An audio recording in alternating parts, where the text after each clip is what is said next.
Hello and welcome back to all dear students, welcome to career planet. So हमारी important question की series में आज हमारा topic है सॉल्यूशंस यानी कि विलियन। ठीक है बच्चों, तो इंपॉर्टेंट क्वेश्चंस जो बोर्ड एग्जाम्स में पिछले सालों में आ चुके हैं उनको आपको करके जाना जरूरी रहता है और उसके साथ कुछ अच्छे क्वेश्चंस है वो हम इसमें सॉल्व करेंगे। सो बच्चों फटाफट स्टार्ट करते हैं। पहला क्वेश्चन है 5 ग्राम NaOH है, 500 ml वाटर में डिसॉल्व्ड है, मोलरिटी मोलरता ज्ञात करनी। NaOH को घोला है पानी के अंदर तो NaOH है बच्चों सोल्यूट, तो हम कहेंगे सोल्यूट मास। ठीक है भाई, सोल्यूट देखो एग्जाम में आपको पूरा लिखना है भाई, है ना। सोल्यूट मास यानी कि विलेय का भार। तो बच्चों सोल्यूट आपके पास कितना है, तो हम कहेंगे हमारे पास सोल्यूट है 5 ग्राम। ठीक, अब बच्चों NaOH का मोलर मास है ना, NaOH सोल्यूट है, सोल्यूट का मोलर मास। ठीक है, सोल्यूट मोलर मास। अब देखो Na का होता है 23, ऑक्सीजन का 16, हाइड्रोजन का 1।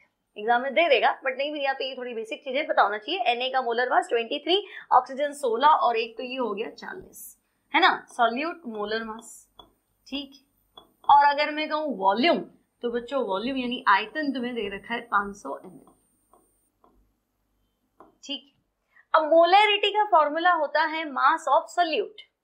ठीक है, तो फॉर्मूला लिख देती हूँ। मोलरिटी का फॉर्मूला है सोल्यूट मास विलेय का भार अपॉन सोल्यूट मोलर मास विलेय का अणु भार इनटू 1 अपॉन वॉल्यूम, और अगर वॉल्यूम मिलीलीटर में है तो लीटर करने के लिए 1000, है ना, क्योंकि मोलरिटी होती है मोल पर लीटर। ठीक है, अब हम कहेंगे हमें सोल्यूट मास 5 है, मोलर मास 40 है, तो सॉल्व कर लेते हैं बच्चों।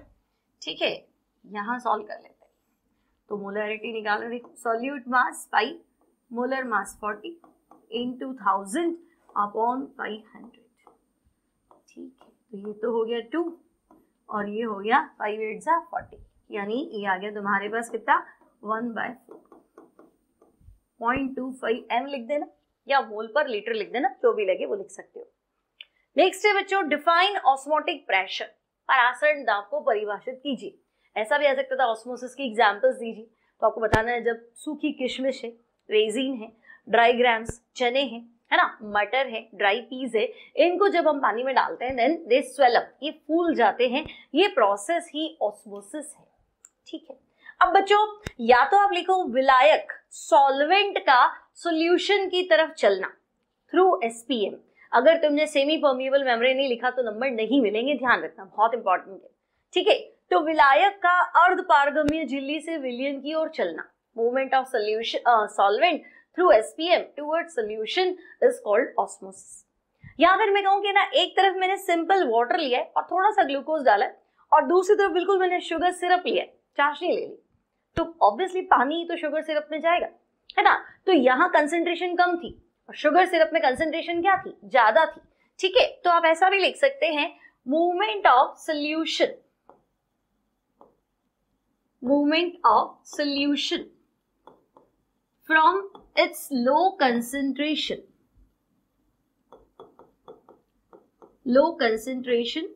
To high concentration. ठीक है, सॉल्यूशन के रिस्पेक्ट में लिखा है ना, इसलिए लो से हाई है, ध्यान रखना, है ना, थ्रू सेमी परमिएबल मेम्ब्रेन। ठीक है, semi permeable membrane is called, sorry ये तो है ऑस्मोसिस। ठीक है, ये मैंने ऑस्मोसिस का डेफिनेशन लिख दिया। ठीक है, लेकिन ऑस्मोसिस थोड़ा ना पूछा, ऑस्मोटिक प्रेशर पूछा है। तो बच्चों सॉल्वेंट या सॉल्यूशन जो लेस कंसेंट्रेशन वाला है वो हाई कंसेंट्रेशन की तरफ जाएगा तो प्रेशर तो लगाएगा, उस प्रेशर को क्या कह देंगे, ऑस्मोटिक प्रेशर। तो ऑस्मोसिस आए तो ये लिख देना, और ऑस्मोसिस नहीं है ना, तुमसे ऑस्मोटिक प्रेशर पूछा है।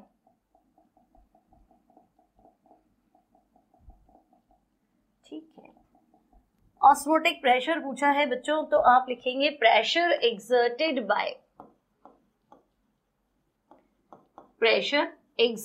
Bye solvent. मान लो पानी है और ग्लूकोज सॉल्यूशन है, तो पानी सॉल्यूशन में जाने के लिए प्रेशर लगाएगा, तो pressure exerted bye solvent molecules. ठीक है, किस पे लगाएगा? तो हम कहेंगे सेमी परमिएबल मेम्ब्रेन, बीच में तो फिक्स है ना। ऑन एसपीएम क्यों लगाएगा? तो हम कहेंगे to enter in solution is called osmotic pressure. ठीक है, विलायक का विलय में प्रवेश, विलायक का विलयन में प्रवेश करने के लिए, सॉल्वेंट था, विलायक का विलयन में प्रवेश करने के लिए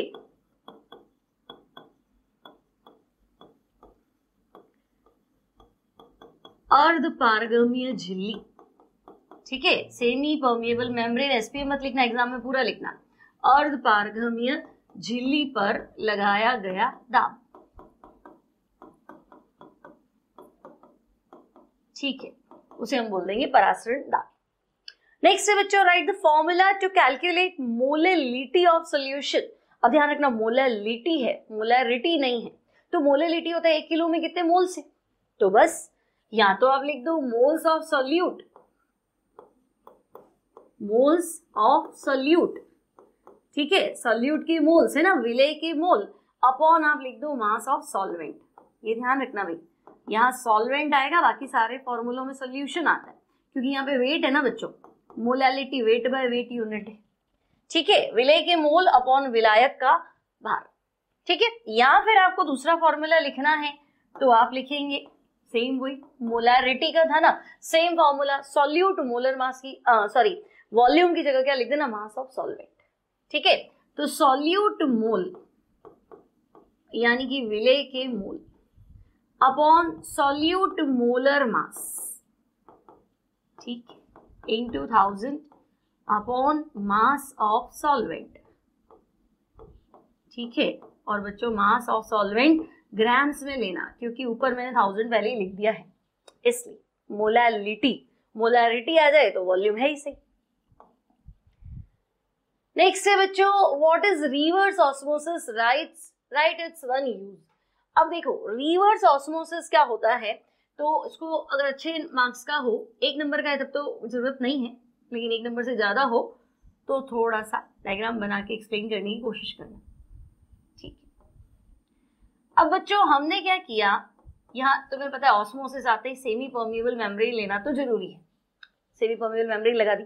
ठीक है, यहां मैंने भर दिया फ्रेश वाटर, ठीक है, ताजा जल, फ्रेश वाटर, और बच्चों यहां मैंने भर दिया सेलाइन वाटर, ठीक है, सेलाइन वाटर, हिंदी में लिखे तो आप लिखेंगे लवणीय जल। ठीक है, अब प्रोसेस तो आपको पता ही है ना, पानी जो है वो सॉल्यूशन में जाने की कोशिश करेगा, बीच में एसपीएम होनी चाहिए, लेकिन रिवर्स करना है, तो भाई ये यहां आने के लिए क्या कर रहा था, प्रेशर लगा रहा था।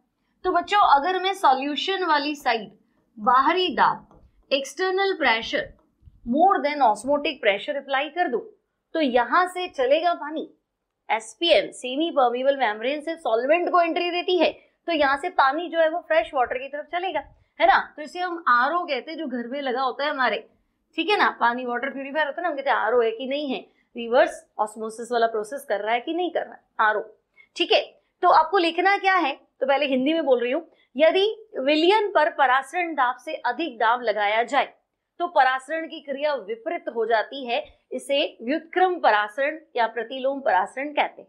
इसमें गलती होने का कोई चांस नहीं। एग्जैक्ट तो ये था कि यदि विलयन पर परासरण दाब से अधिक दाब लगाया जाए तो विलयन में से विलायक के अणु अर्धपारगम्य झिल्ली द्वारा शुद्ध विलायक की ओर गमन करते हैं, यह प्रक्रिया व्युत्क्रम परासरण कहलाती है। If pressure more than osmotic pressure exerted on solution side, then process of the osmosis can be reversed।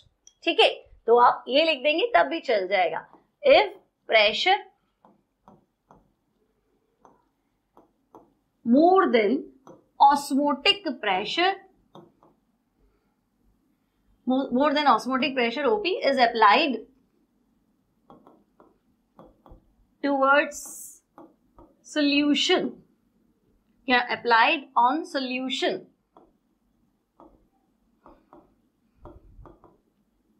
then process of osmosis process of osmosis can be reversed. ठीक है, हिंदी वाले बच्चे सुन के लिख लेंगे बच्चों, है ना, इतना स्पेस नहीं है हमारे पास।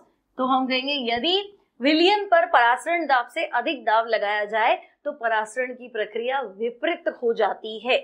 मीन्स, और एक्सप्लेन करना है तो मीन्स सॉल्वेंट फ्रॉम सोल्यूशन, जो तुम्हारा सॉल्टी वाटर है ना बच्चों, इसमें से सॉल्ट तो यही रह जाएगा, पानी चलेगा। ठीक है, तो solvent from solution moves towards pure solvent through SPM.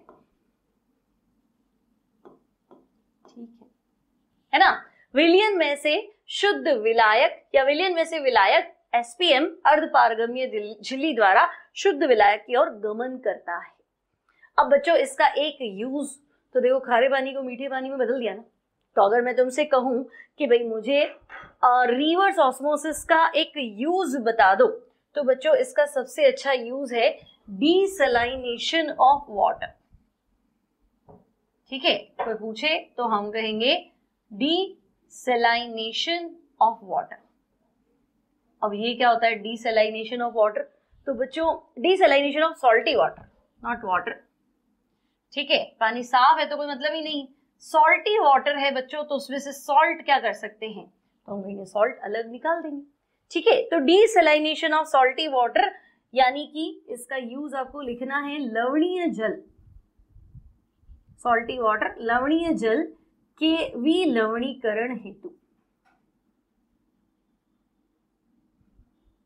ठीक है, ये आरओ का यूज है।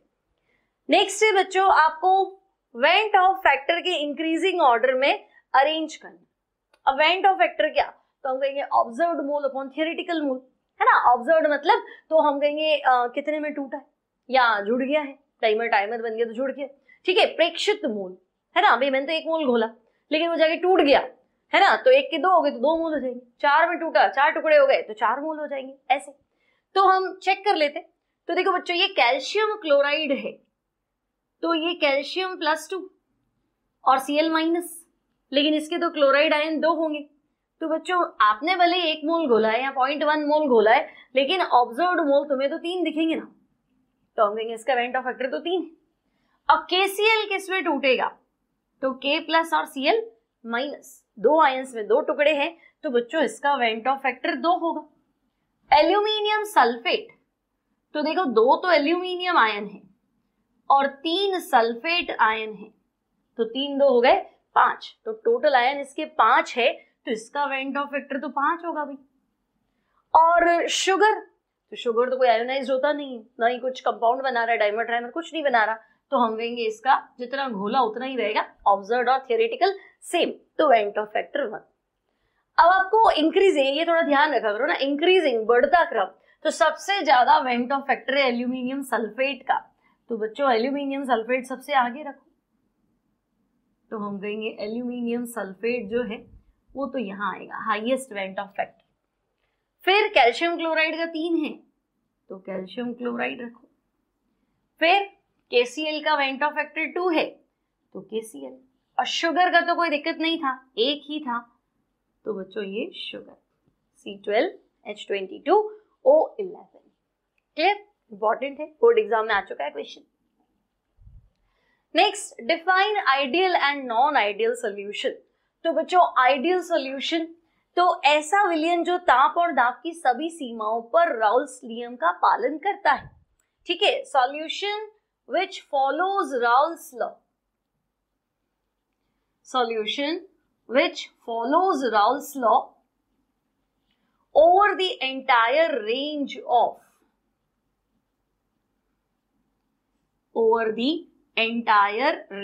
of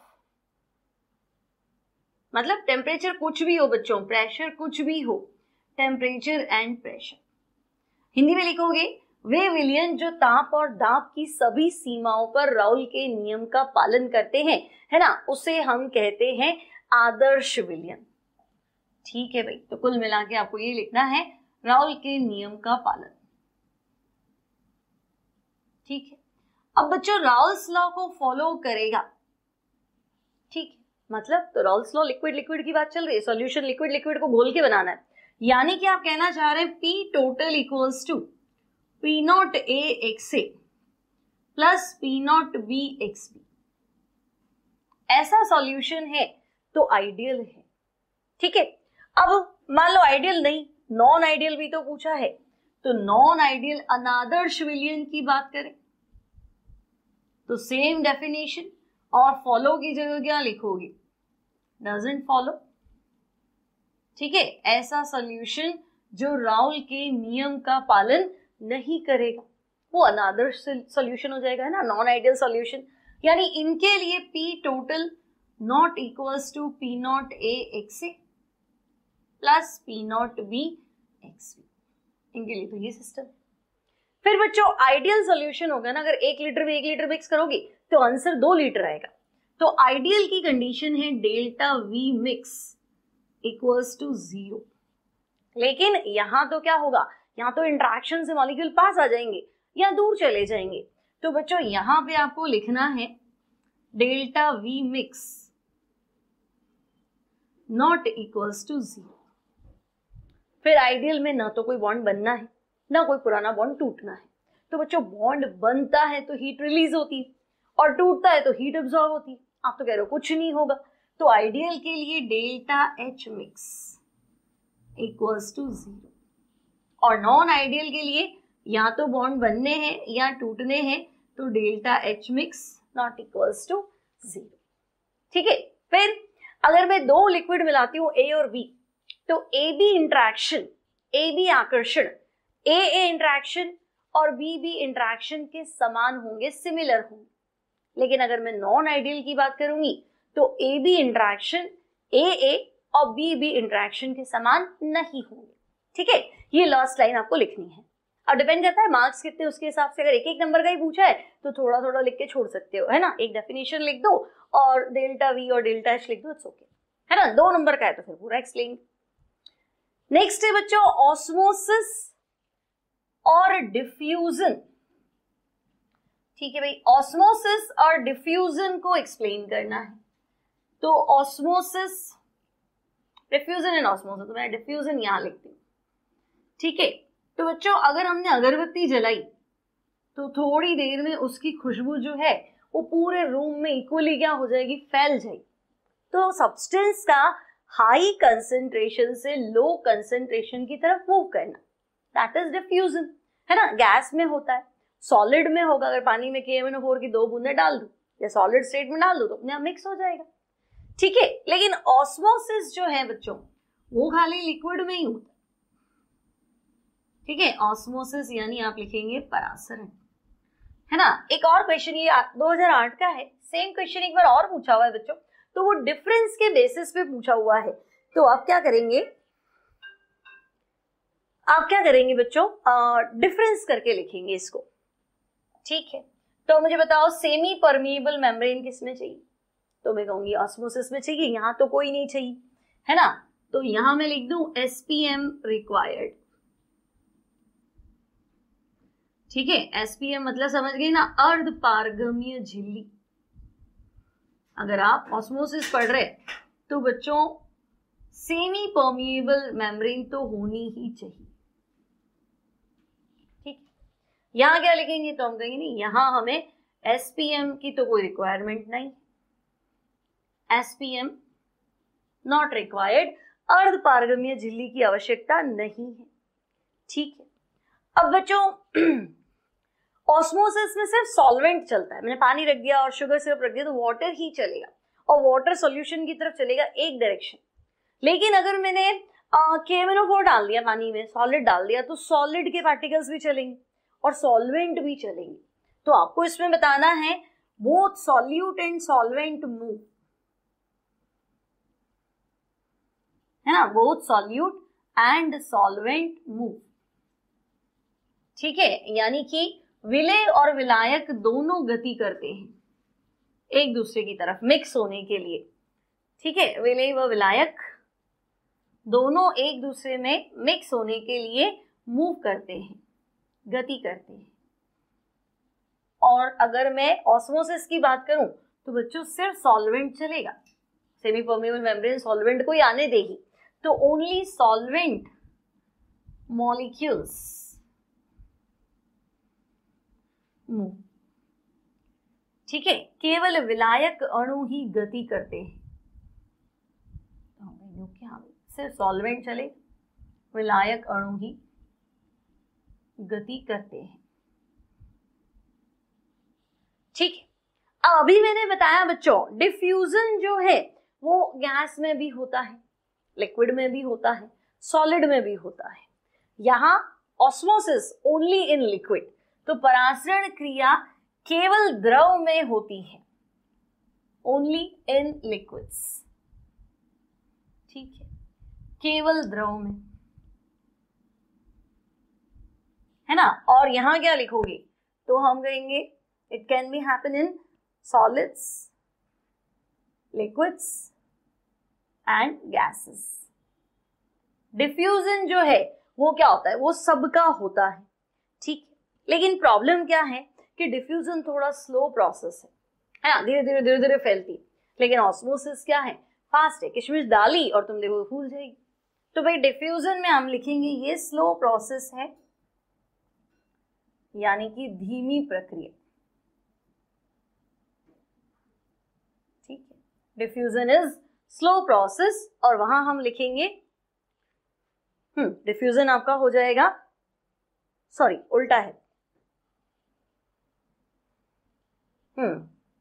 देखो स्मेल जो होगी ना, गैस में अगर डिफ्यूजन की बात करें तो फटाफट फैलेगा। पानी में अगर मैंने थोड़ा सा केमिकल भी डाल दिया तो वो इक्वली क्या हो जाएगा, जल्दी फैलेगा। लेकिन यहाँ किशमिश भी जल्दी फूल जाती है, लेकिन as compare to osmosis, as compare to diffusion जो है वो ऑस्मोसिस थोड़ा स्लो होता है। तो डिफ्यूजन में हम लिखेंगे ये उसके कंपैरेटिवली फास्ट है, बता दिया मैंने तुम्हें जल्दी जल्दी में, ये फास्ट है, तीव्र प्रक्रिया।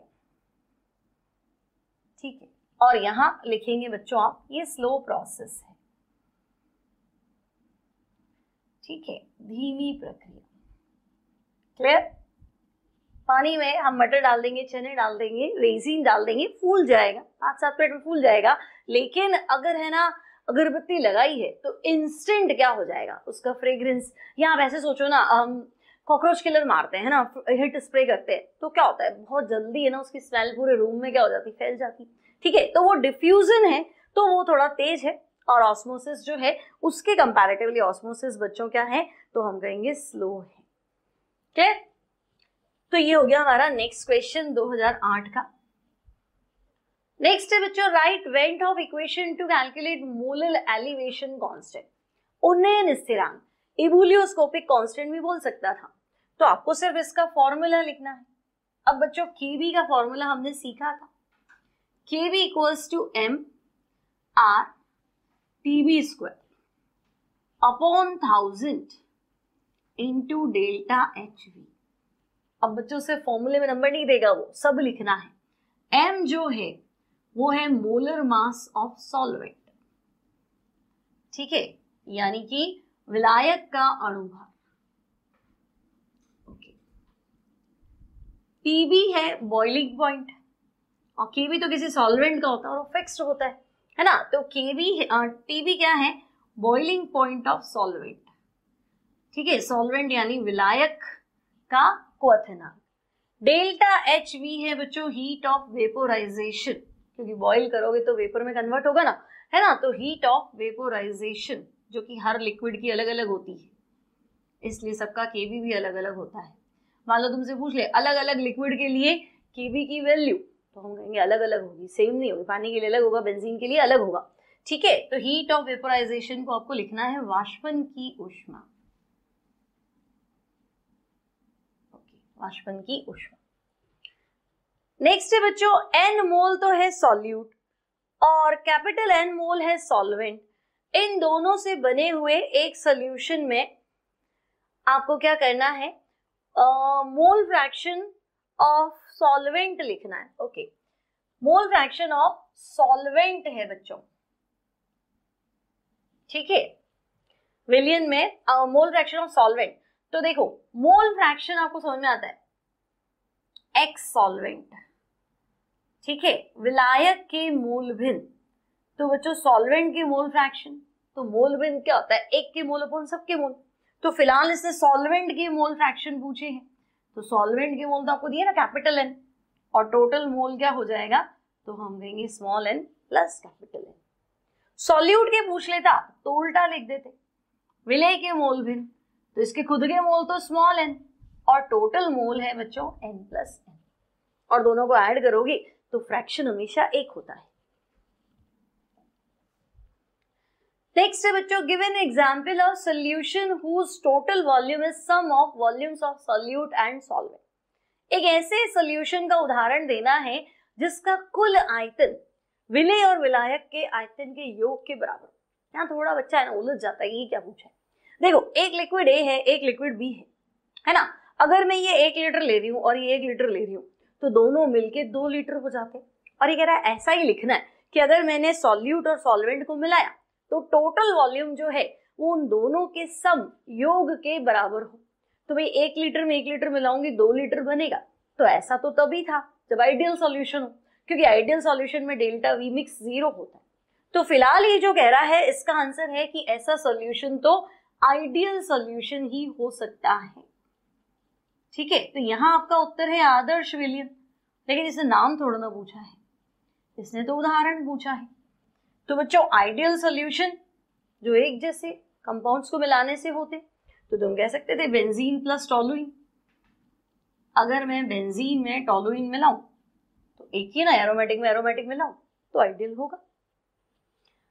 नेक्स्ट है बच्चों, what is the effect of temperature on molarity and molality. अब बच्चों मोलारिटी जो है, जो मैं की पॉइंट्स लिख रही हूं वो लिखना है, ठीक है। आपको लिखना है मोलारिटी भार आयतन इकाई है, वेट बाय वॉल्यूम यूनिट है, और टेम्परेचर बदलने से वॉल्यूम बदलता है। तो अगर हमने टेम्परेचर बढ़ाया तो वॉल्यूम बढ़ेगा, लिक्विड होगा तो फैलेगा ऑब्वियसली। टेम्परेचर बढ़ाएंगे एट कांस्टेंट प्रेशर, टेम्परेचर बढ़ाने से वॉल्यूम बढ़ता है, तो भाई मोलारिटी जो है वो घट जाएगी। ठीक है, इसको आपको थियरी में लिखना है। लेकिन बच्चों मोलेलिटी की बात करें, ठीक है, मोलेलिटी यानी मोललता, तो ये आपको बताना है this is weight by weight unit. ये वेट बाय वेट यूनिट है, तो टेम्परेचर चेंज करूंगी तो नो चेंज इन वेट, है ना। तो आपको बताना है मोलेलिटी जो है वो टेम्परेचर इंडिपेंडेंट है। ठीक है, मोलेलिटी जो है टेम्परेचर इंडिपेंडेंट है। ठीक है, मोललता ताप पर निर्भर नहीं करती। और आपसे ऐसा पूछ ले कि भाई मोलेलिटी टेम्परेचर पर डिपेंड नहीं करती है, क्यों, तब भी आपको ये लिखना है क्योंकि ये वेट बाय वेट यूनिट है, टेम्परेचर बदलने से वेट में कोई फर्क नहीं आता, दैट्स व्हाई ये डिपेंड नहीं करेगी। नेक्स्ट है बच्चों, boiling point of aqueous solution of a compound is 100.21 kelvin. ठीक है, जलीय विलयन का क्वथनांक जो है वो 100.21 है। अब मुझे बताओ जल का क्वथनांक, ठीक है, जलीय विलयन की बात तो मैं बाद में करूं, जलीय विलयन जल का क्वथनांक, तो बच्चों वाटर का बॉइलिंग पॉइंट है ना, बॉइलिंग पॉइंट ऑफ वाटर, तो हम देंगे पानी का बॉइलिंग पॉइंट तो भाई 100 होता है, 100.21 केल्विन नहीं, यहाँ सेंटीग्रेड है भाई। ठीक है, पानी का बॉइलिंग पॉइंट तो होता है बच्चों 100 डिग्री सेंटीग्रेड। ठीक है, आपके पास जलीय विलयन है ना, जलीय विलयन यानी कि एक्वस सॉल्यूशन का बॉइलिंग पॉइंट, तो हम कहेंगे 100.21 डिग्री सेंटीग्रेड। तो मुझे बताओ बॉइलिंग पॉइंट में इंक्रीमेंट कितना हुआ, तो भाई पानी तो 100 पे उबल रहा था, अब 100.21 पे उबल रहा है, तो बढ़ा कितना, तो मैं कहूंगी बढ़ा तो 0.21। ठीक है, अब ये कह रहा है कि आप फ्रीजिंग पॉइंट बताओ। अब बच्चों इसमें ना डेटा मिसिंग है, आपको एग्जाम में यहाँ केबी और केएफ भी दे रखा होगा, क्योंकि उसके बिना तो आपसे होगा नहीं। हाँ, तो केएफ पानी के लिए केएफ जो होता है वो होता है 1.86। यूनिट भी याद रखना, यूनिट में भी क्वेश्चन आ सकता है, किलो केल्विन मोल इनवर्स। ठीक है, और वाटर के लिए केबी की वैल्यू होती है बच्चों 0.52 किलो केल्विन मोल इनवर्स। ठीक है, यहां तक तो कोई दिक्कत नहीं है ना। अब हम कह रहे हैं अब हम क्या कह रहे हैं कि भाई डेल्टा टी भी आ गया।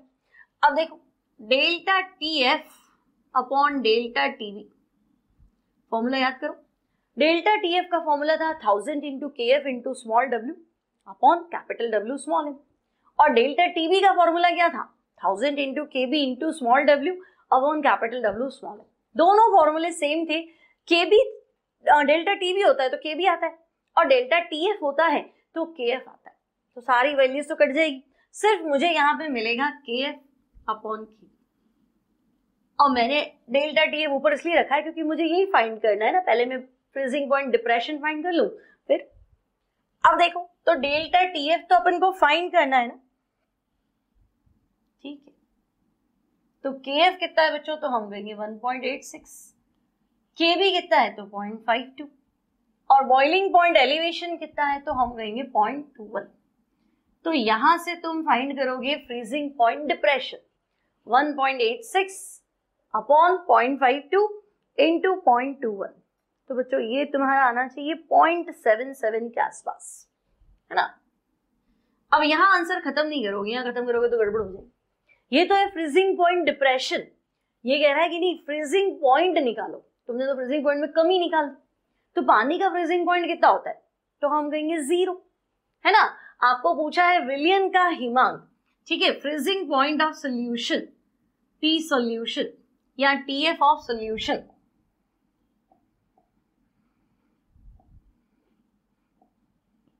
TF freezing point for solution.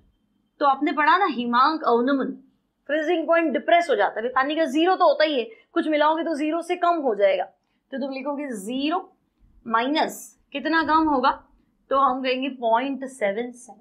तो आपका जो आंसर होगा that will be 0.77 degree centigrade minus में, इतना जो है फ्रीजिंग पॉइंट डाउन चला जाएगा। ठीक है, next, what will be vapour pressure of water when 1 spoon of sugar is added.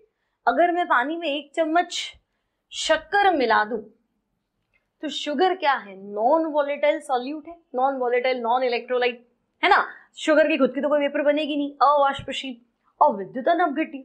तो हमने तो रॉल्स लॉ पढ़ा है ना कि अगर कोई सॉल्वेंट में नॉन वोलेटाइल नॉन इलेक्ट्रोलाइट यदि विलायक में अवाष्पशील और विद्युत अनअपघट्य विलेय मिलाते हैं तो वेपर प्रेशर कम हो जाता है, क्योंकि बीच बीच में शुगर आ जाएगी तो सरफेस वाले मॉलिक्यूल को इवेपोरेट नहीं होने देगी, तो वाष्प दाब में कमी आ जाती है। तो यहाँ सिर्फ उसने एक लाइन में आंसर पूछा है, देखो 4 पार्ट थे, 2 मैंने पहले इसमें आ गए इसलिए मैंने 2 ही लिखे। तो इसने पूछा है क्या होगा, तो आपको सिर्फ इतना बताना है जल का वाष्प दाब क्या होगा, तो आप लिखेंगे vapour pressure of water, vapour pressure of water decreases. ठीक है, बाकी पूरा तुम लिख सकते हो, 1 चम्मच शक्कर मिलाने पे जल का वाष्प दाब जो है वो कम हो जाएगा। ठीक है, तो हम कहेंगे चलो जल का वाष्प दाब कम हो जाएगा, टेंशन खत्म।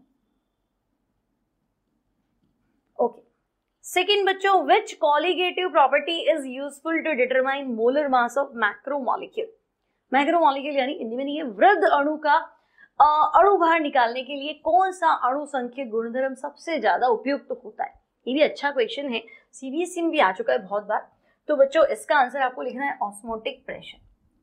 ठीक है, हम प्रोटीन्स है, आरबीसी वगैरह है, इन जो मैक्रोमोलिक्यूल्स है ना, बायोमोलिक्यूल्स जिसे कह सकते हैं हम, ठीक है, बड़े बड़े मोलर मास जिनके होते हैं, उनका अगर हम क्या करें मोलर मास निकालने के बारे में सोचें तो हमें ऑस्मोटिक प्रेशर निकालना चाहिए।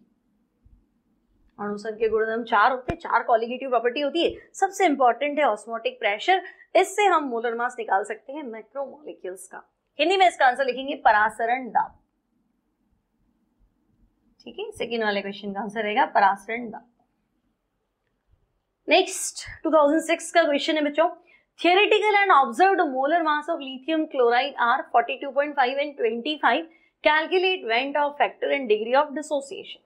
तो बच्चों 2 अणुभार दे रखे हैं, सैद्धांतिक और प्रेक्षित। वेन डाउ फैक्टर होता है ऑब्जर्व्ड मोल अपॉन थियोरेटिकल मोल, प्रेक्षित मोल अपॉन सैद्धांतिक मोल, और मोल में लिखते हैं मास अपॉन मोलर मास, भार बटा अणु भार। ठीक है, तो ऑब्जर्व्ड मोलर मास तो नीचे चला गया और थियोरेटिकल मोलर मास क्या हो गया, ऊपर आ गया। ठीक है, तो फॉर्मूला याद रखेंगे, I equals to theoretical molar mass upon observed molar mass. Clear, theoretical molar mass यानी कि सैद्धांतिक अणुभार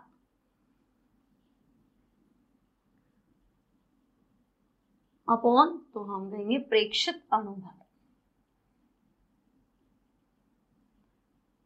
ठीक है, अब बच्चों थियोरेटिकल मोलर मास कितना है क्वेश्चन में ढूंढ लो।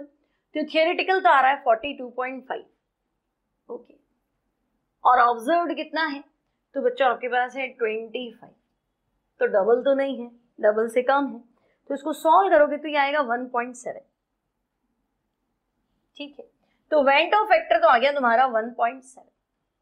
अभी कह रहा है डिग्री ऑफ डिसोसिएशन, तो तुम्हें अल्फा डिसोसिएशन है ना, अल्फा वियोजन निकालना है बच्चों। तो अल्फा वियोजन का फॉर्मूला है 1 माइनस आई अपॉन 1 माइनस एन, या फिर ऐसे लिख देते हैं उल्टा करके आई माइनस 1 अपॉन एन माइनस 1।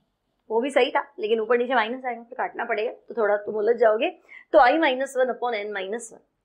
अब एन क्या है, तो भाई लिथियम क्लोराइड को अगर पानी में डालोगे तो टुकड़े होंगे कितने, तो लिथियम प्लस और क्लोराइड माइनस, तो 2 टुकड़े होंगे। ठीक है, तो एन की वैल्यू 2 पुट कर देना। अब I went of factor 1.7 minus 1 और ये हो गया 2 माइनस 1, तो 0.7 आ गया डिग्री ऑफ डिसोसिएशन।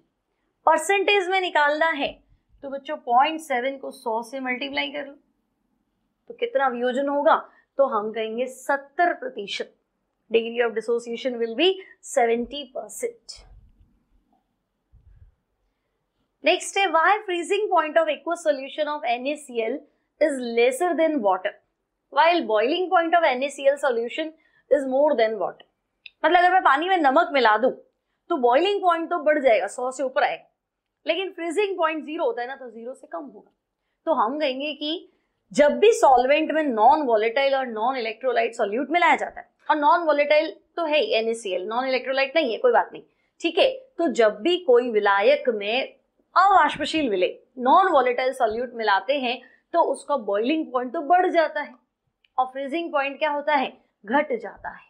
तो आपको लिखना है बॉइलिंग पॉइंट एलिवेशन, है ना, क्वथनांक उन्नयन, ठीक है, एंड फ्रीजिंग पॉइंट डिप्रेशन, हिमांक अवनमन। ठीक है, ये दोनों बच्चों क्या है, तो हम कहेंगे ये दोनों कॉलिगेटिव प्रॉपर्टीज है, अणुसंख्यक गुणधर्म है। ठीक है, तो अगर non volatile, when non volatile, non electrolyte यहां मत लिखना क्योंकि आयनों में टूट जाएगा। तो बच्चों non volatile solute is added to solvent, यदि विलायक में अवाष्पशील विलेय मिलाया जाए, non volatile solute is added to solvent, then क्या होगा, तो हम कहेंगे बॉइलिंग पॉइंट तो बढ़ता है और फ्रीजिंग पॉइंट क्या होता है, तो हम कहेंगे घटता है। ऐसा क्यों, डिटेल में पूछे तो आप कहेंगे कि बॉइलिंग पॉइंट इसलिए बढ़ जाता है क्योंकि वेपर प्रेशर में कमी आती है, और फ्रीजिंग पॉइंट भी इसलिए घट जाता है क्योंकि वेपर प्रेशर क्या हो जाता है, कम हो जाता है। अब वो कम क्यों होता है तो फिर वो अलग सवाल हो गया, तो इतना डिटेल में नहीं बताना है, मार्क्स देख के आपको एक्सप्लेन करना है। ठीक है, नेक्स्ट है बच्चों समपरासरी आइसोटोनिक। अब देखो आइसोटोनिक हिंदी में तो बिल्कुल सिंपल है, सम मतलब समान, परासरी मतलब परासरण दाब।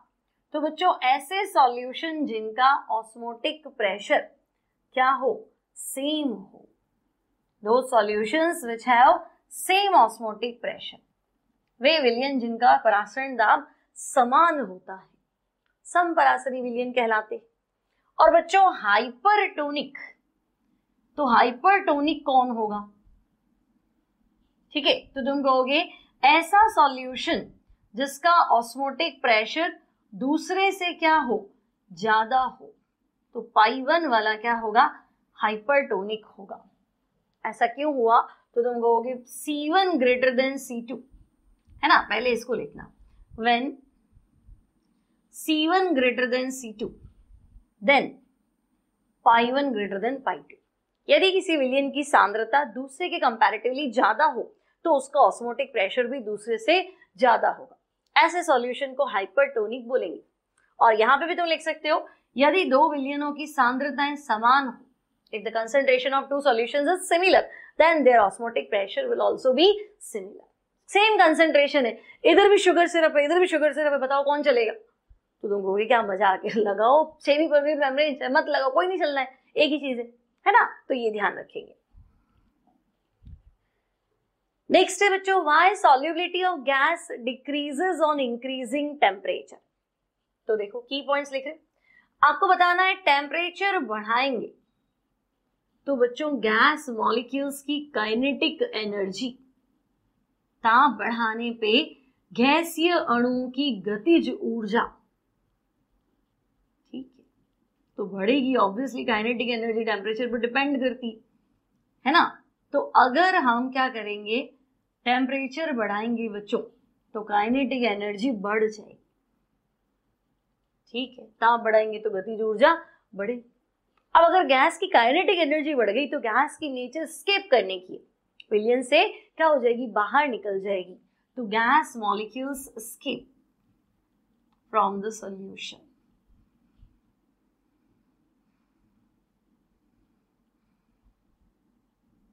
ठीक है, और गैस मॉलिक्यूल स्केप कर गए, उड़ गए, तो फिर घुले थोड़े ने, सॉल्युबिलिटी कम हो गई, तो तुम कहोगे सॉल्युबिलिटी डिक्रीज हो जाएगी।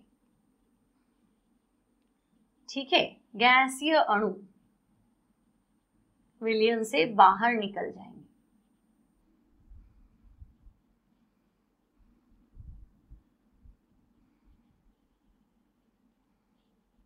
ठीक है, इसलिए विलेयता क्या हो जाएगी, तो हम कहेंगे विलेयता घट जाएगी। नेक्स्ट है बच्चों, how will you determine vapour pressure of non-volatile and non-electrolyte solute with the help of relative lowering of vapor pressure। वाष्प दाब के आपेक्षिक अवनमन से आप अवाष्पशील विलेय का अणुभार कैसे ज्ञात करेंगे। तो देखो फॉर्मूला पूछा है इसने, नियम वगैरह नहीं पूछा।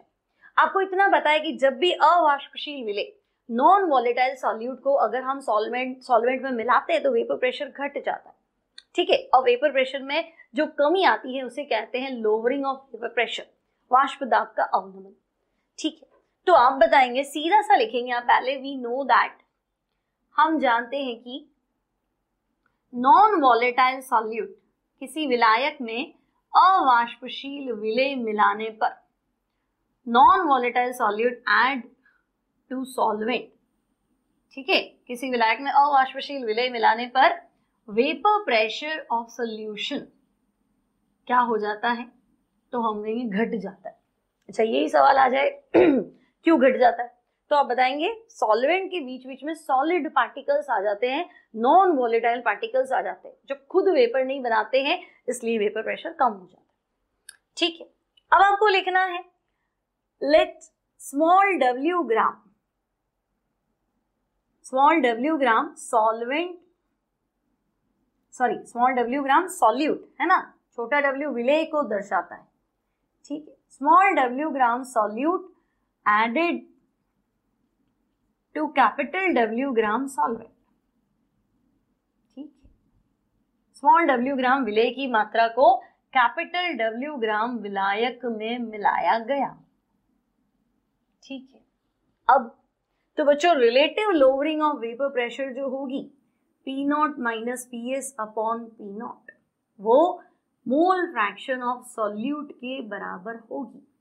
यहां आपको लिखना है ऐसा राउल्ट ने बताया, अकॉर्डिंग टू राउल्स लॉ। ठीक है, राउल के अनुसार ये होता है। अब बच्चों मोल फ्रैक्शन ऑफ सॉल्यूट, तो अभी तो हमने पढ़ा था 1 के मोल अपॉन सबके मोल, तो हम कहेंगे ओके भाई, मोल फ्रैक्शन ऑफ सॉल्यूट की बात करें तो P0 minus PS upon P0 equals to small n upon small n plus capital N।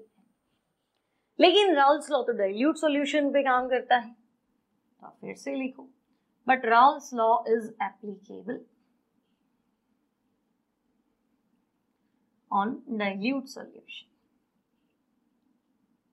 तो बच्चों अगर राउल्स लॉ डाइल्यूट सॉल्यूशन पे काम करता है तो डाइल्यूट सॉल्यूशन के लिए capital N is very very greater than small n।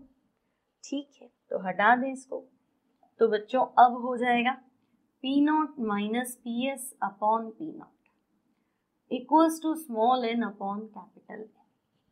अब स्मॉल n होता है विलेय की मोल, सॉल्यूट मोल, और कैपिटल N होता है सॉल्वेंट की मोल। इनकी वैल्यू पुट करेंगे तो फॉर्मूला आएगा small w capital M, capital W small m। ठीक है, n मोल्स, मोल्स होता है मास अपॉन मोलर मास, तो सॉल्यूट के वेट कितना था, मास कितना था, स्मॉल w, मोलर मास ये रहा, कैपिटल N नीचे है तो मास कैपिटल W और मोलर मास कैपिटल M। आपको सारा लिखना है, स्मॉल m सॉल्यूट का मोलर मास है, कैपिटल M सॉल्वेंट का मोलर मास है। अभी भी फॉर्मूला नहीं आया, उस फॉर्मूले से तुम्हें m निकालना है बच्चों। ठीक है, इस फॉर्मूले से m निकालने की कोशिश करो, स्मॉल m इक्वल्स टू, तो हम कहेंगे इसको तो रहने दो, P0 minus PS upon P0, ये तो आपका फॉर्मूला है। ठीक है,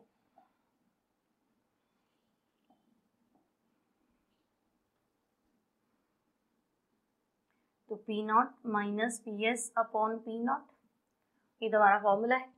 और क्या करेंगे, स्मॉल क्या फाइंड करना था हमें, सॉरी उल्टा नहीं कर दिया क्या मैंने, स्मॉल m फाइंड करना है ना। ठीक है, तो स्मॉल m फाइंड करोगे तो स्मॉल m यहाँ लिया, उसको एज इट इज रखने दो, small w capital M upon capital W, ये तो रहने दो, n2 उल्टा हो जाएगा P0 upon P0 minus PS। समझिए ना, स्मॉल m फाइंड करना है और वही बताना भी उसको, क्योंकि उसने पूछा है स्मॉल m कैसे फाइंड करोगे।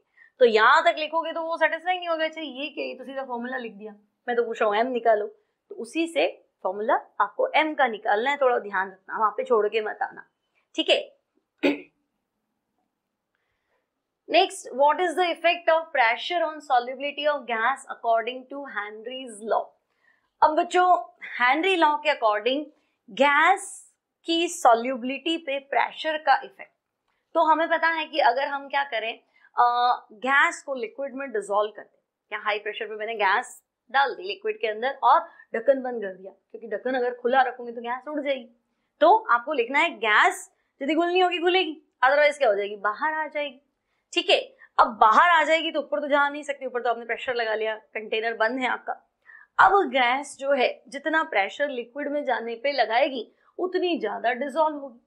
तो एक तो तुम शॉर्ट में लिख सकते हो कि भाई एट कांस्टेंट प्रेशर, स्थिर दाब पर गैस की द्रव में विलेयता, है ना, गैस द्वारा लगाए गए दाब के समानुपाती होती, प्रेशर एट कांस्टेंट टेम्परेचर कह दो। ठीक है, तो gas, amount of gas dissolved in liquid, gas solution में या सॉल्वेंट में गई तो सॉल्यूशन बन जाएगा, तो गैस की द्रव में विलेयता गैस जितना ज्यादा प्रेशर लगाएगी उसके डायरेक्टली प्रोपोर्शनल होगी, लेकिन कंटेनर क्लोज होना चाहिए, है ना, बाहरी दाब स्थिर होना चाहिए, गैस का दाब की बात अलग है। ठीक है, तो तुम बताओगे when gas is in equilibrium with liquid. ठीक है, भाई जितनी घुलनी थी घुल गई, अदरवाइज बाहर आ गई, तो पता जो कोल्ड ड्रिंक होती है उसकी बॉटल ऊपर से थोड़ी खाली होती, नहीं तो फिर गैस अगर निकल के आएगी तो जाएगी कहाँ, फट जाएगी, ब्लास्ट कर जाएगी बॉटल, इसलिए। तो एक तो आप ये लिख सकते हैं m प्रोपोर्शनल टू p और m इक्वल्स टू kp। ठीक है, ये भी हेनरी लॉ है ना। और अगर हमें मोल फ्रैक्शन के टर्म्स में समझाना है तो बच्चों इन अदर वर्ड्स तो हम कह सकते हैं pressure exerted by the gas, gas द्वारा विलयन पर या विलायक पर लगाया गया दाब, जब गैस विलायक के साथ साम्य अवस्था में है, pressure exerted by the gas on solvent when gas is in equilibrium with liquid या solvent is directly proportional to mole fraction of gas. ठीक है, तो P जितने ज्यादा गैस के मोल फ्रैक्शंस होंगे, मान लो 2 या 2 से ज्यादा गैसेस है, तो जो गैस जितनी ज्यादा अमाउंट में होगी वो उसमें जाने के लिए प्रेशर भी क्या करेगी, उतना ज्यादा लगाएगी। तो P gas proportional to X gas और P gas equals to KH X gas. और आप बता सकते हैं यहाँ पे KH जो है वो है हेनरी कांस्टेंट। ठीक है, KH जो है बच्चों वो आपको लिखना है हेनरी स्थिरांक। ठीक है, the partial pressure of the gas in vapour phase, है ना, गैसीय अवस्था में होनी चाहिए, घुल गई रिएक्शन तो करनी नहीं चाहिए, कंडीशन है, हेनरी लॉ की कंडीशन है, गैस सॉल्वेंट से रिएक्शन नहीं करनी चाहिए। तो partial pressure of gas in vapour phase is, तो हम कहेंगे directly proportional to mole fraction of the gas in the solution. Gas का आंशिक दाब विलायक में उपस्थित गैस के मोल भिन्न के समानुपाती होता है। जितनी गैस घुली है ना उसका शुरू में प्रेशर उतना ही क्या होगा, ज्यादा होगा। ठीक है, अब दो एप्लीकेशन पूछी है, कंडीशन नहीं पूछी है ना। कंडीशन पूछ लेता तब तो तुम्हें लिखना है गैस विलायक से क्रिया नहीं करनी चाहिए, gas should not react with solvent, और सॉल्यूशन जो है वो डाइल्यूट होना चाहिए, पहले से कुछ नहीं घुला होना चाहिए, क्योंकि पहले से घुला होगा तो नई चीज कैसे डिसॉल्व करोगे। So solution should be dilute, विलयन तनु होना चाहिए। ये तो थी सीमाएं, सीमाएं नहीं पूछा, अनुप्रयोग पूछा है। तो बच्चों अब ये कह रहा है जितना ज्यादा प्रेशर उतनी ज्यादा सॉल्युबिलिटी। ठीक है, तो बच्चों अगर मैं कहूं पानी में CO2 की सॉल्युबिलिटी बढ़ानी है, to increase solubility of CO2 in water, तो हम कहेंगे to CO2 in water it is sealed at high pressure, है ना। जो कोल्ड ड्रिंक्स वगैरह बनती है ना, तो यहाँ वाटर लिख सकते हो, कार्बोनेटेड वाटर लिख सकते हो, कोल्ड ड्रिंक्स लिख सकते हो, है ना। तो हम इसे उच्च दाब पे क्या करते हैं, सील कर देते हैं। ठीक है, जल में CO2 की विलयता बढ़ाने के लिए इसे हाई प्रेशर पे सील कर दिया जाता है। और बच्चों अगर पानी में से गंदी स्मेल आती है, when water gives bad odor, then it is boiled। क्यों, तो हेनरी पहले ही कहता है टेम्परेचर कांस्टेंट रखना। अगर टेम्परेचर बढ़ाया, तो इससे पहले वाला क्वेश्चन भी तो किया था, टेम्परेचर बढ़ाने पे सॉल्युबिलिटी घट जाएगी, टेम्परेचर कांस्टेंट पे सॉल्युबिलिटी आप बढ़ा सकते हैं। तो ये भी हेनरी ने बताया, तो आप ऐसा भी लिख सकते हैं। अब बच्चों हेनरी कांस्टेंट और सॉल्युबिलिटी इनवर्स होते हैं। अगर ऐसा भी क्वेश्चन आ जाए कि हेनरी कांस्टेंट बढ़ेगा, तो सीधा लिख देना सॉल्युबिलिटी ऑफ गैस, गैस की द्रव में विलयता घटेगी, उल्टा है। ठीक है, सॉल्युबिलिटी ऑफ गैस डिक्रीज, क्योंकि टेम्परेचर बढ़ता है ना तो हेनरी कांस्टेंट बढ़ता है। ये छोटे छोटे क्वेश्चन और है, फिर फंस नहीं जाओ। टेम्परेचर बढ़ता है तो हेनरी कांस्टेंट बढ़ता है, तो फिर टेम्परेचर बढ़ता है तो सॉल्युबिलिटी तो वैसे ही घट रही थी, तो हेनरी कांस्टेंट बढ़ेगा तो सॉल्युबिलिटी घट जाएगी। ये फिक्स है, याद रखना इसको। देन कॉलिगेटिव प्रॉपर्टीज किसे कहते हैं, एग्जाम्पल देके समझाओ। तो बच्चों देखो की पॉइंट्स लिख रही हूं, विलियन के वे भौतिक गुण। ठीक है, पहली बात कॉलिगेटिव प्रॉपर्टीज जो है ना बच्चों, वो आपकी केमिकल प्रॉपर्टीज नहीं है, वो सिर्फ फिजिकल प्रॉपर्टीज है। ठीक है, तो हम कहेंगे विलियन की भौतिक गुण जो डिपेंड करेंगे, है ना।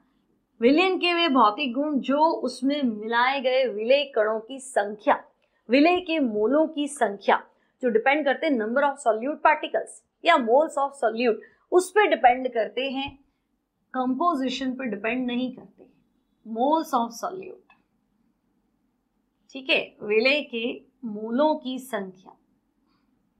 ठीक है, पार्टिकल्स भी लिख सकते हो, कणों की संख्या पर निर्भर करते हैं। उन्हें हम क्या बोलेंगे बच्चों, तो उन्हें हम बोलेंगे कॉलिगेटिव प्रॉपर्टीज। ठीक है, अब एग्जाम्पल दो, तो 4 तरह की कॉलिगेटिव प्रॉपर्टीज हैं हमारे कोर्स में। पहला है RLVP, वाष्प दाब का आपेक्षिक अवनमन। ठीक है, ध्यान रखना, एग्जामिनर फंसाने की कोशिश करेगा कि क्या वेपर प्रेशर कॉलिगेटिव प्रॉपर्टी है। वाष्प दाब थोड़ा है, पानी है तो उसका वेपर प्रेशर तो फिक्स है। वेपर प्रेशर कॉलिगेटिव प्रॉपर्टी नहीं है, उसमें जो डिप्रेशन आएगा इनिशियल के रिस्पेक्ट में वो कॉलिगेटिव प्रॉपर्टी है, वाष्प दाब अणु संख्या गुणधर्म नहीं है। सिमिलरली बच्चों बॉइलिंग पॉइंट एलिवेशन, ठीक है, बॉइलिंग पॉइंट कितना बढ़ेगा तो जो बढ़ोतरी है ना, क्वथनांक उन्नयन, ठीक है, वो एक कॉलिगेटिव प्रॉपर्टी है कि इंक्रीमेंट कितना आएगा। क्लियर। थर्ड है बच्चों फ्रीजिंग पॉइंट डिप्रेशन। ठीक है, फ्रीजिंग पॉइंट डिप्रेशन यानी तो हम कहेंगे यानी हिमांक अवनमन, वो भी आपकी क्या है, कॉलिगेटिव प्रॉपर्टी है। और चौथी मैंने आपको बताई थी ऑस्मोटिक प्रेशर। अच्छा, ऑस्मोसिस मत लिख देना, ये और फंसाएगा, ठीक है, क्योंकि एग्जाम से पहले क्या थोड़ा बच्चा नर्वस होता है, गलतियां होने के चांसेस ज्यादा है। वो कहेगा अच्छा ऑस्मोसिस कॉलिगेटिव प्रॉपर्टी है, परासरण, तो हम कहेंगे हाँ परासरण तो था, उसमें तो कमी बढ़ोतरी कुछ नहीं थी। तो परासरण क्या, किशमिश को पानी में डालो तो फूल नहीं, अब वो बेचारा पानी कितना जोर लगा रहा है उसके अंदर जाने के लिए, वो कॉलिगेटिव प्रॉपर्टी है। तो परासरण नहीं है ना, परासरण दाब अणुसंख्यक गुणधर्म है, ये गलती होने के चांसेस ज्यादा है। बता दोगे तो तुम क्या गलती नहीं करोगे, हाँ ये तो मुझे बताया था, ठीक है। अब बच्चों अणुसंख्यक गुणधर्म के असामान्य मान सैद्धांतिक मान से किस प्रकार भिन्न है, ठीक है। How abnormal values of colligative properties are different from their क्या लिखा है, फ्रॉम नॉर्मल वैल्यूज। तो अब मुझे बताओ कि एबनॉर्मल वैल्यू, तो हम कहेंगे जब भी हम सॉल्यूट को सॉल्वेंट में मिलाएंगे, जब भी विलेय को विलायक में घोला जाएगा, अगर उसके मोल्स की संख्या में कोई चेंज नहीं आता है, मैंने 1 मोल घोला और 1 मोल ही है, तब तो हम कहेंगे नॉर्मल प्रॉपर्टीज। लेकिन अगर सॉल्यूट को सॉल्वेंट में घोला, ठीक है, जब किसी विलेय को विलायक में घोला, अब बच्चों या तो उसका हो जाए डिसोसिएशन, यदि विलेय कणों का क्या हो जाए तो हम कहेंगे वियोजन, ठीक है, या फिर हो जाए बच्चों एसोसिएशन, ठीक है, एसोसिएशन यानी कि संगुणन। तो हम कहेंगे अब जो वैल्यूज आएंगी वो क्या आएंगी, कॉलिगेटिव प्रॉपर्टी की वैल्यूज एबनॉर्मल हो जाए। तो डिफरेंट कैसे हैं, तो तुम कहोगे कि या तो ज्यादा है i ग्रेटर देन 1, और या फिर क्या है, तो हम कहेंगे लेस देन। तो अगर पार्टिकल्स डिसोसिएट होते हैं तो आपको लिखना है कॉलिगेटिव प्रॉपर्टीज के मान बढ़ जाता है, कैसे अलग है, तो अलग क्या, आपने जो वैल्यू दे दी उससे या तो ज्यादा आएगा या कम आएगा। तो हम कहेंगे डिसोसिएशन के केस में कॉलिगेटिव प्रॉपर्टीज की वैल्यूज बढ़ जाती है, और संगुणन एसोसिएशन के केस में कॉलिगेटिव प्रॉपर्टीज की वैल्यू कम हो जाती है, इसलिए वे उससे अलग हो जाती है। Next, what is went of factor for ethanoic acid in benzene.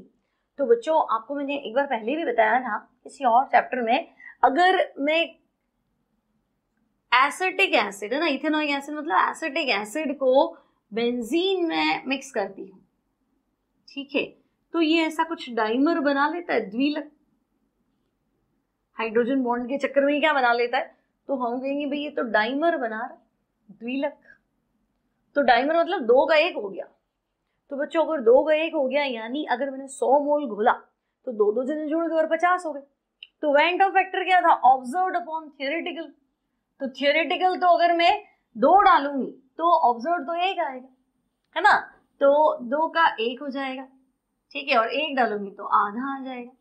So went of factor will भी क्या हो जाएगा, 1/2, ऑब्जर्व्ड 1/2, थियोरेटिकल तो 1, ठीक है। Next, why azeotropes couldn't be separated by fractional distillation. तो बच्चों प्रभाजी आसवन से हम स्थिर क्वाथी मिश्रण के अवयवों को पृथक नहीं कर सकते। तो एजियोट्रोप होता क्या है, तो हम कहेंगे एजियोट्रोप यानी 2 लिक्विड कंपोनेंट, 2 द्रव विलायकों या 2 द्रव को मिलाने पर बना वह विलयन जो एक साथ, है ना, जो जिसका टेम्परेचर जिसका बॉइलिंग पॉइंट कांस्टेंट होता है, 2 द्रवों को मिलाने पर प्राप्त विलयन जिसका क्वथनांक है वो एक ही होता है, यानी दोनों लिक्विड जो है वो एक ही टेम्परेचर पे बॉइल होते हैं, ठीक है। तो हम कहेंगे अगर मैं 2 लिक्विड मिला लूं और दोनों एक साथ एक ही टेम्परेचर पे बॉइल होंगे तो उस सॉल्यूशन को तो कह दिया एजियोट्रोप। अब अगर दोनों एक साथ उबल रहे हैं तो अलग कैसे करोगे, फ्रैक्शनल डिस्टिलेशन में क्या होता है कि भाई कम से कम 20-30 का डिफरेंस होना चाहिए बॉइलिंग पॉइंट में, तो भाई जिसका बॉइलिंग पॉइंट कम है उसको तो हम पहले ले लेंगे और जिसका बॉइलिंग पॉइंट ज्यादा है वो बाद में उबल जाएगा, लेकिन ये तो एक साथ ही उबल रहे, है ना। तो आप लिखेंगे हम इसको अलग नहीं कर सकते, क्यों, तो तुम्हें लिखना है क्योंकि दोनों कंपोनेंट, बोथ कंपोनेंट, दोनों घटक एक ही ताप पर उबलते हैं, बॉइल्स एट सेम टेम्परेचर। स्थिर क्वाथी मिश्रण के दोनों घटक एक ही ताप पे उबलते हैं, इसलिए हम उसको अलग नहीं कर सकते। नेक्स्ट है बच्चों, what happens when raw mangoes placed in saline water. तो ये मैंने तुम्हें पहले भी कराया था। अगर कच्चे आम को मैं सलाइन वाटर, है ना, यानी लवणीय जल में रख दूंगी, तो बच्चों बाहर वाले की कंसेंट्रेशन ज्यादा है, ठीक है, तो अब उसकी कंसेंट्रेशन ज्यादा है। आपने क्या पढ़ा था, पानी, पानी वहां से आएगा या विलायक वहां से आएगा जहां उसकी कंसेंट्रेशन ज्यादा है। तो मैंगो के अंदर तो वाटर ज्यादा है, बाहर जो है कंसेंट्रेशन ज्यादा पानी की नहीं है ना, पानी ज्यादा होता तो डाइल्यूट हो जाता, ठीक है। तो तुम कहोगे जब कच्चे आम को हम सलाइन वाटर में डालेंगे तो आम में से पानी निकल जाएगा, यानी एक्स ऑस्मोसिस होगा, ठीक है। आम की जगह बॉइल्ड एग भी आ सकता है ना। तुम्हें पता है अचार वगैरह डालते हैं तो पहले उसमें नमक के घोल में रखते हैं, कच्चे आम जो होते हैं ना उसको नमक के घोल में डाल देते हैं, तो नमक के घोल में अपन बहुत सारी सब्जियां होती है उसको भी डाल देते हैं ना अचार डालने के लिए, ताकि उसका सारा पानी बाहर आ जाए। तो बच्चों एक्चुअली वो घर में काम क्या कर रहे हैं, वो कर रहे हैं एक्स ऑस्मोसिस, ठीक है। तो आपको ये नाम जरूर लिखना है। कौन सा परासरण होगा, तो हम कहेंगे बाह्य परासरण होगा, ठीक है। और क्या होगा, तो तुम कहोगे श्रिंक हो जाएगा। रॉ मैंगो जो है बच्चों वो श्रिंक हो जाएगा, कच्चा आम सिकुड़ जाएगा, ठीक है। जल की सांद्रता अधिक मैंगो के अंदर ज्यादा होने के कारण पानी जो है मैंगो से निकल के बाहर आ जाएगा सोल्यूशन में। Then composition of gases kit used by scuba diver. तो बच्चों आपने पढ़ा था स्कूबा डाइवर गोताखोर जो होता है जब पानी में जाता है, डीप सी डाइवर, है ना, तो जाते टाइम तो परेशानी नहीं है, लेकिन जैसे जैसे वो ऊपर आता है तो प्रेशर घटने की वजह से सॉल्युबिलिटी ऑफ गैस या ऑक्सीजन है, नाइट्रोजन है, उसकी ब्लड में हीमोग्लोबिन में जो विलेयता है वो घटती है। ऑक्सीजन तो चलो सप्लाई हो जाती है, नाइट्रोजन जो घुली थी ना अब वो धीरे धीरे बाहर आना शुरू होती है। तो जैसे जैसे ऊपर आता है विलेयता घटेगी, नाइट्रोजन गैस बबल्स के फॉर्म में बाहर आएगी, और अगर बबल्स बन गए आर्टरीज में, वेन्स में, कैपिलरीज में, ब्लड कैपिलरीज में, तो फिर क्या होगा, तो वो आदमी मर सकता है, हार्ट अटैक हो सकता है। और करें क्या, तो वो जो किट ले जा रहा है ना बच्चों, उसके किट में 11.7% हम भर देते हैं हीलियम ताकि हल्का हो जाए, 32.1% जो है वो हम भर देते हैं ऑक्सीजन, और बाकी जो बचेगा आई थिंक 54% के अराउंड होना चाहिए, तो वो हो जाएगा नाइट्रोजन। ये तुम चेक करके लिख लेना, ठीक है, लगभग 54% के अराउंड, रिमेनिंग जो भी होगा दैट इज नाइट्रोजन, ठीक है, 56 हो जाएगा आई थिंक, ठीक है, 56%, 57% के अराउंड क्या हो जाएगा, तो हम कहेंगे नाइट्रोजन। ये कंपोजिशन याद रखना है, मेन चीज 11.7% हीलियम आपको पता होना चाहिए। नेक्स्ट है बच्चों 0.2 litre protein solution, amount of protein is 1. अच्छा, इन 0.2 लीटर प्रोटीन सॉल्यूशन, तो भाई प्रोटीन सॉल्यूशन का वॉल्यूम है 0.2 लीटर, ठीक है। अमाउंट ऑफ प्रोटीन, प्रोटीन का भार दे रखा है आपको 1.26 ग्राम, ठीक है। ऑस्मोटिक प्रेशर एट 300 केल्विन, तो बच्चों टेम्परेचर तो है 300 केल्विन, और ऑस्मोटिक प्रेशर यानी पाई ये है 2.57 इंटू 10⁻⁻3। अब ये बार में है, ठीक है। पूछा क्या है इसने, तो भाई इसने पूछा है कैलकुलेट ऑस्मोटिक प्रेशर। तो एक फॉर्मूला तो है ऑस्मोटिक प्रेशर का, pi equals to CR, C concentration है। दूसरा फॉर्मूला है WRT अपॉन MV, ठीक है, कंसंट्रेशन मोल पर लीटर में है ना, तो लीटर में लिख दिया वॉल्यूम। अब पाई दे रखा है बच्चों, कितना है, तो हम कहेंगे 2.57 इंटू 10⁻⁻3, पाई आ गया। W तो हम कहेंगे 1.26, R की वैल्यू ये रही 0.08 दे देगा, बार में आपको परेशान नहीं होना। T टेम्परेचर कितना था, तो 300 केल्विन।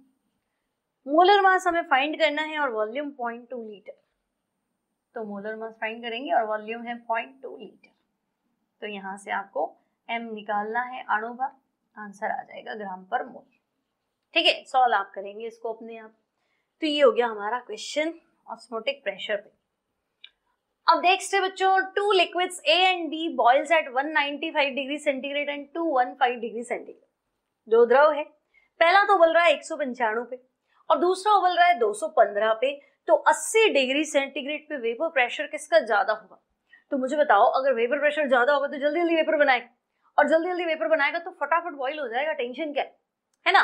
तो बच्चों लोअर द बॉइलिंग पॉइंट, कितना कम होगा ना, तो वेपर प्रेशर ज्यादा होगा। की पॉइंट है, ध्यान से पकड़ेंगे इसको। वेपर प्रेशर, समझ गए ना, वाष्प दाब। वेपर प्रेशर बॉइलिंग पॉइंट के क्या होता है? Inversely proportional.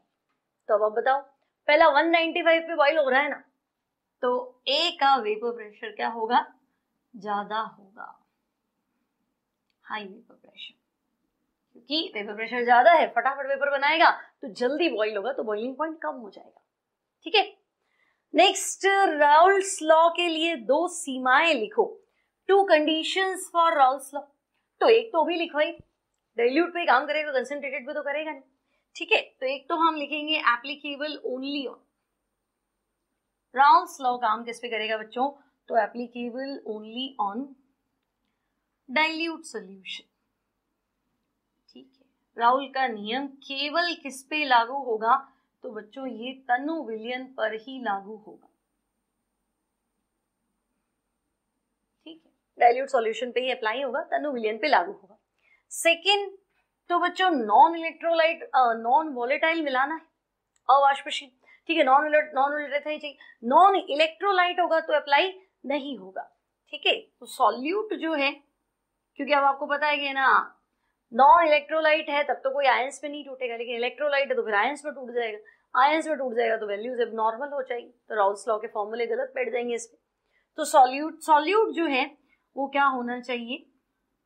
Solute should be non electrolyte. ठीक है, विलेय जो है वो हमारा क्या होना चाहिए? विद्युत अनअवघट्य होना चाहिए, आयंस में नहीं टूटना चाहिए। ठीक है, solute should be non electrolyte, विलेय विद्युत अनअवघट्य होना चाहिए। और लास्ट जो है बच्चों, एक और सीमा लिखनी है आपको, तो आप कहेंगे कि सॉल्यूट का ना तो क्या होना चाहिए? No association. अभी पढ़ा था ना हमने एबनॉर्मल प्रॉपर्टीज, है ना, अगर एसोसिएशन हुआ या डिसोसिएशन हुआ तो गड़बड़ हो जाती है।